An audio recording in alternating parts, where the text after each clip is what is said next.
One wrong call could cost Yvonne Tran her promotion, her reputation, and the custody agreement she'd spent 3 years fighting to keep. She checked the departure board for the fourth time in 20 minutes. Gate C14, still delayed. 2 hours, then 3. Then the board simply stopped updating, and the Air Canada desk stopped answering, and the small bar tucked between the duty-free shop and the currency exchange filled up with stranded passengers who had nowhere better to be. Yvonne Tran had been a senior logistics coordinator at Harwick Supply Group for 11 years. She knew how to stay calm when a shipment went sideways at 2 a.m. She knew how to talk down a warehouse manager who was about to lose his mind over a missed deadline. She knew how to read a room, how to hold herself together in front of people who were watching to see if she would fall apart.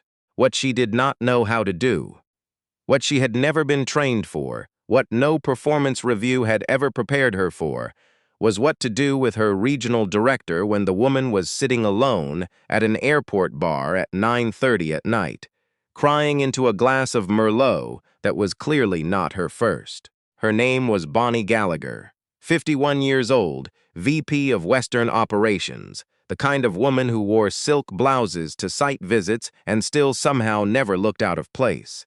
Yvonne had worked under Bonnie for 4 years. In that time, she had seen Bonnie Gallagher be sharp, be decisive, be occasionally ruthless in a way that was quietly admired. She had never seen Bonnie Gallagher cry.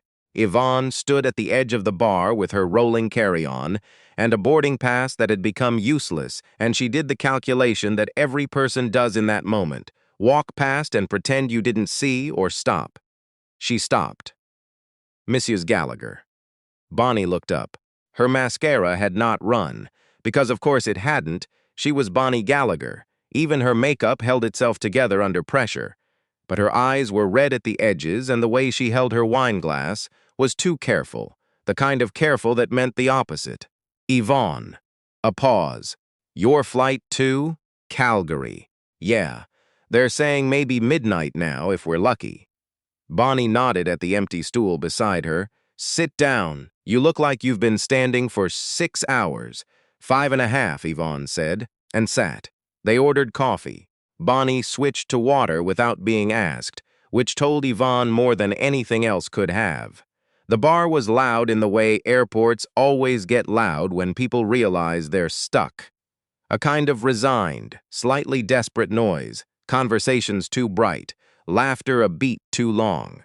How's your daughter? Bonnie asked. It was the kind of question a boss asks when they've actually been paying attention. She's good. She's with my mother tonight. Yvonne wrapped both hands around her mug. Sasha turned 7 in April 7. Bonnie smiled, and for a moment she looked less like a VP and more like someone's aunt. They get so serious at 7. Mine did. She had opinions about everything. The right way to fold a napkin. The correct temperature for soup. Sasha has opinions about shoelaces, Yvonne said. There are apparently several wrong ways to tie them. Bonnie laughed, a real one, and then looked down at her water glass and was quiet. Yvonne waited. She had learned, over years of logistics and long meetings and difficult phone calls, that silence is not always a gap to be filled. I got a call this afternoon, Bonnie said, finally. Before we boarded. My ex-husband. He's contesting the sale of the house. Again, she exhaled. It's been 2 years since the divorce was finalized. 2 years and he's still. She stopped, sorry. You don't need to hear this. I don't mind. And she didn't, because Yvonne Tran knew exactly what it was to sit in an airport, feeling like the ground had been pulled out from under you, while the world just kept moving around you, cheerful and indifferent. She'd had been through her own divorce. It had not been clean or fast or handled with dignity by anyone involved. Her daughter had been 4 years old, and Yvonne had driven home from her lawyer's office one February afternoon and sat in the parking lot of a Loblaws for 45 minutes because she couldn't figure out how to make herself go inside and buy food for dinner when everything felt like it was coming apart. She didn't tell Bonnie all of that. But she told her some of it, and Bonnie listened the way people listen when they recognize something. By 10 o'clock, the bar was quieter. By 11, the departures board had stopped being optimistic entirely. The Air Canada agent at the gate, a young man with the tired patience of someone who had already explained the same thing 40 times, told the remaining passengers that the earliest possible departure was 6:15 the next morning. Hotel vouchers were being issued. There was a Marriott 15 minutes away. Most of the stranded passengers moved toward the exit in a slow, exhausted herd. Bonnie Gallagher did not move. She was still at the bar. She had switched back to wine at some point. Yvonne couldn't say exactly when, and the careful way she held her glass had become a less careful way, and when Yvonne said her name, she looked up with the slightly delayed focus of someone whose edges had gone soft. "I should get a cab," Bonnie said. "I have a condo. It's not far. What's the address?" A long pause. "I can't remember the postal code. Isn't that stupid? I've lived there 14 months. Yvonne pulled out her phone. "Do you have it saved somewhere? Email confirmation when you moved in, maybe?" Bonnie unlocked her phone with some difficulty, handed it over, and Yvonne found the building management app, found the address, Burrard Street. She typed it into the rideshare app on her own phone and looked at the estimate. 19 minutes. Surge pricing, $94. She looked at Bonnie Gallagher, who was trying to put on her blazer and having quiet trouble with the second sleeve, and she thought, "This is not my responsibility. This woman has a condo 19 minutes away, and a credit card in her wallet and a phone in her hand. She is a grown adult. She is, in fact, Yvonne's boss." She also thought, "If something happens to her on the way home, and I was the last person sitting beside her, I will have to live with that. And if I put her in that cab and the driver is not careful, and she arrives at her building confused and alone at midnight, and something goes wrong, she will not remember that I helped her. She will only remember that she woke up somewhere she didn't plan to be." Yvonne made a decision. She booked the ride in her own name. She texted her mother that she would not be home until morning. She helped Bonnie with her blazer. The ride was quiet. Bonnie dozed against the window. The driver, a middle-aged man with a Punjabi radio station playing low on the stereo, glanced in the rearview mirror once and said nothing, which Yvonne appreciated. When they arrived at the building on Burrard, Yvonne used the app on Bonnie's phone to get the door code. The lobby was clean and bright, and a night concierge sat behind a desk reading something on a tablet. "Hi," Yvonne said. "My colleague isn't feeling well. Can you help me get her to her unit?" The concierge, a young woman named, according to her badge, Deb, did not ask questions. She took the other side of Bonnie's weight, and they got her into the elevator and down the hall and into Unit 1208, which smelled like expensive candles, and had a view of the water that Yvonne registered distantly through the floor-to-ceiling windows. She settled Bonnie on the couch. She found a blanket in the hall closet. She filled a glass of water and left it on the coffee table with 2 Advil from her own travel kit, and Bonnie's phone placed face up where she would see it. She wrote a note on the back of her boarding pass stub.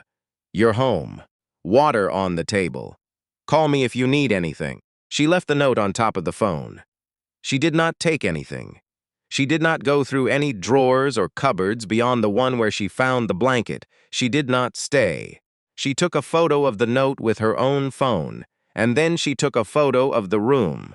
Just the couch, the water glass, the note, the blanket. Because she was a woman who had learned to document things, and she was not naive, and she knew that good intentions are invisible in the morning. Then she went downstairs and asked Deb the concierge if she could stay in the lobby until the next Uber arrived, and Deb said of course, and Yvonne sat in an armchair near the door and waited. She got home at 2:17 in the morning. Her mother was asleep on the couch. Sasha's door was open a crack, and Yvonne stood in the hallway and looked at the small lump of her daughter under the blanket. The way one foot had escaped from the covers, the particular silence of a child sleeping. and she felt the tightness in her chest loosen, just slightly. She was doing the right thing. She was pretty sure she was doing the right thing. She went to bed and told herself that. The call came at 7:43 the next morning. Yvonne was still half asleep. Sasha was eating cereal at the kitchen table, and her mother had already left for her book club. The phone buzzed on the nightstand, and the name on the screen was Harwick Supply Group, the main office line, not Bonnie's direct number, and not a number Yvonne recognized. Her stomach did something unpleasant, she answered. Yvonne Tran? Yes. This is Harwick HR. I'm calling regarding an incident report that was filed this morning. A pause. Are you aware of any interaction between yourself and Bonnie Gallagher last night at Vancouver International? Incident report. The words sat in the air of her bedroom like something cold. We were both stranded on the same delayed flight. Yvonne said carefully. We shared a cab when the flight was canceled. Ms. Gallagher has indicated she has no memory of how she got home last night, and that she woke up in her residence without being able to account for her whereabouts or her personal property. Yvonne closed her eyes. In the kitchen, Sasha dropped her spoon. It rang against the bowl, a small, bright sound. I took her home, Yvonne said. She wasn't in a condition to get home on her own safely. I took a rideshare to her building. I helped her to her unit. I left a note with my name on it. I took photos of her settled on her couch before I left. A silence on the other end of the line. You took photos? Yes, because I was aware this conversation might happen. Yvonne kept her voice even. She had spent 11 years being even-voiced in rooms where people expected her to be otherwise. I can send them to you right now if that would be helpful. Another pause. That would be helpful. Yes. Yvonne put the call on speaker, found the photos, the note, the couch, the water glass, Bonnie's phone face-up with the screen readable, the timestamp visible in the corner of each image, and sent them to the HR email address the woman on the phone provided. She heard the email arrive on the other end of the line. A long silence. Mrs. Tran, can you hold for a moment? Of course. She sat on the edge of her bed. Through the open door, she could hear Sasha talking to herself about something. One of the long, elaborate monologues she conducted with imaginary characters, voices changing, arguments being made, positions defended. Yvonne listened to her daughter's voice and focused on that, just that. The HR woman came back on the line 3 minutes later. Thank you for sending those. We'll be in touch shortly. The call ended. Yvonne sat very still for a moment.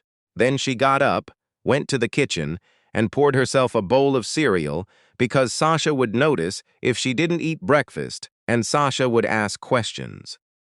And Sasha, being 7 and extremely perceptive, and possessed of strong opinions about the correct way to do things, would see through whatever answer Yvonne tried to give.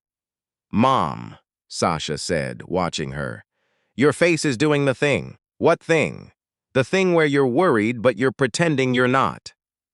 Yvonne looked at her daughter, 7 years old, hair in 2 braids because she had decided that morning that only one braid was asymmetrical in a way she found troubling, wearing a shirt with a cartoon narwhal on it. I had a complicated work night, Yvonne said. I'm handling it. Sasha considered this with the gravity she brought to most things. Did you do something wrong? No. Did someone think you did something wrong? Yvonne paused. Maybe, for a little while. Sasha nodded slowly, the way she nodded when she was processing new information and categorizing it. That happened to me in gym class, she said. Miss Pemberton thought I pushed Kyle, but I didn't push him. He fell into me, and I said that, and she believed me eventually. That's basically what happened, Yvonne said. Oh, Sasha picked up her spoon. Well, you have pictures. Yvonne looked at her. What? I showed Ms. Pemberton the video from the other kid's tablet. Kyle fell into me. It was in the video. She shrugged. You have pictures, you said. I do, Yvonne said. I do have pictures. Sasha appeared satisfied with this and returned to her cereal and her private monologue, and Yvonne sat across the table from her 7-year-old daughter and felt something release in her chest. The same thing that had been clenched since 7:43 that morning, maybe since 2 o'clock in the morning when she came home, maybe since she stood in that airport bar and made a decision that could have gone any number of ways. She had the pictures, she had the note, the timestamp, the concierge's name. She had documentation because she was someone who had learned, through a divorce and a custody agreement, and 11 years of working in rooms where she was often the only person who looked like her, that doing the right thing is not always enough. You have to be able to prove you did the right thing. She had known that. She had acted on it. At midnight, exhausted, in a stranger's living room, she had thought clearly enough to take those photos. She was going to be okay. Bonnie Gallagher called her personal cell at 9:15, not the office number, not through HR, her own number, which she had apparently looked up, and Yvonne answered it with the same even voice she had been using all morning. Yvonne. Bonnie's voice was different from last night, back to the silk blouse version, precise and controlled, but there was something underneath it that hadn't been there before. I owe you an apology. You don't need to. I do. A pause. HR called me this morning. I saw the photos you sent. Another pause, longer. I have to be honest with you. When I woke up this morning and I didn't know where I was, I panicked. I called the office before I thought it through, before I found your note. Yvonne waited. Your note was on my phone, Bonnie said. I found it after I called HR, which is not the order I should have done things in. She sounded tired in a way that had nothing to do with a delayed flight. I've been dealing with the divorce situation, and I made a poor decision last night at the bar, and then I compounded it by making another poor decision this morning. And you're the one who kept your head, and I want you to know that I'm aware of that. I'm glad you're okay, Yvonne said, and she meant it, which she noted with some interest. I've already spoken to HR, Bonnie said. The report has been withdrawn. It will not affect your file in any way, that I can guarantee. A brief pause. And Yvonne, the Calgary position, the one you applied for in March. Yvonne's hand tightened slightly on the phone. I've been sitting on the recommendation for 3 weeks, Bonnie said. I'm going to send it today. The call ended and Yvonne stood in her kitchen and looked out the window at the thin Vancouver October light coming through the glass.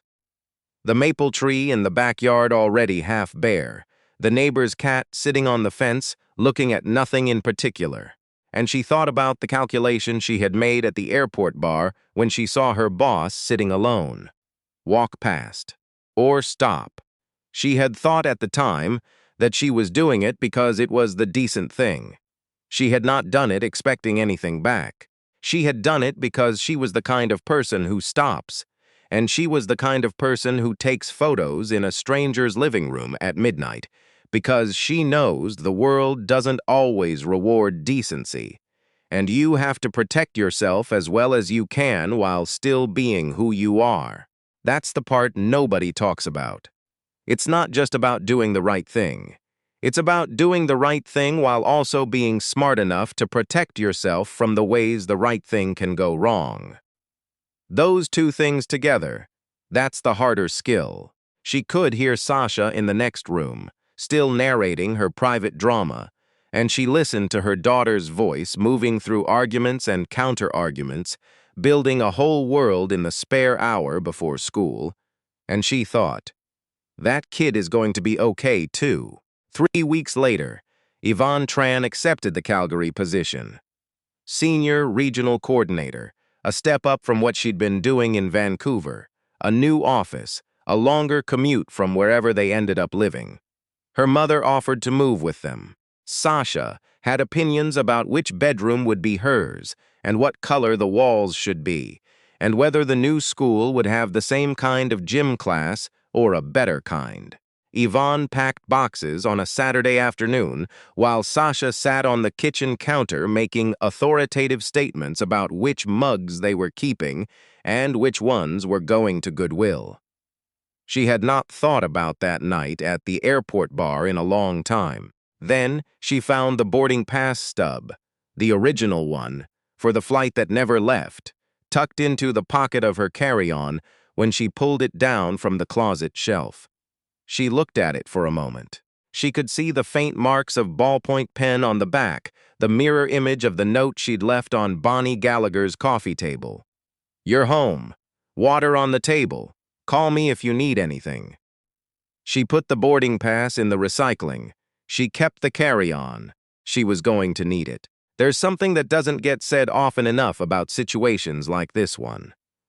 Everyone wants to talk about whether she did the right thing, whether she should have helped, whether it was worth the risk.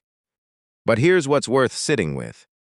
Yvonne Tran already knew she couldn't afford to be misunderstood. She knew it before she made a single decision that night. She factored that in, the same way she factored in the surge pricing and her mother's schedule, and whether the concierge would cooperate. She carried the weight of having to be careful, and she carried it quietly, and she made the generous choice anyway, and she was smart enough to document it. That's not luck. That's not a fairy tale. That's someone doing the hard work of being a decent person in a world that doesn't always make decency safe. And her daughter, eating cereal at the kitchen table, already understood. You tell the truth, and you show the video.